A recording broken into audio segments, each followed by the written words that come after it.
মীরা, তোমরা কি জানো কেন জাংকুককে গোল্ডেন মাগনে বলা হয়? শুধু ছোট মেম্বার বলে না, তার মধ্যে এত ট্যালেন্ট আছে যে বিটিএস মেম্বাররা নিজেরাই এই নিকনেম দিয়েছে। চলো দেখি why Jungkook is called the golden magne of BTS।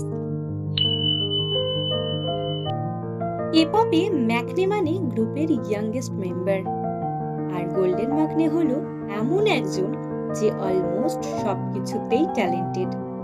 R Jungkook exactly এমনই। তাই তার লিডার কিম নামজুন ওকে ফার্স্ট গোল্ডেন মাগনে বলে ডাকতেন।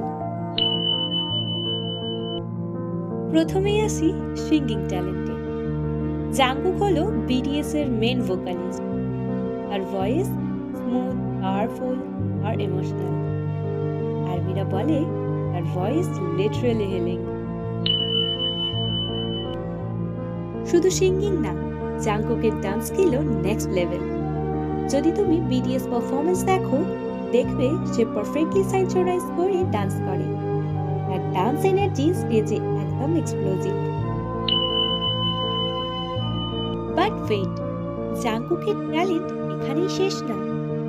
সে ড্রয়িং করতে পারে, ভিডিও এডিটিং করতে পারে, স্পোর্টসেও ভালো, ফটোগ্রাফিও করে। আর মীরা যখন এগুলো দেখে, তারা বলে he is literally good at everything. তাই গোল্ডেন মাগনের নিকনেমটা পারফেক্টলি শুট করে। হাই, এখন বুঝতে পারছো কেন জিওন জাংকুককে বলা হয় দ্য গোল্ডেন মাগনে of BTS?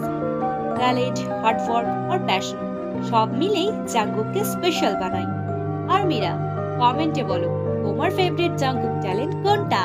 So like, share and subscribe for more BTS contents. Bye, armies!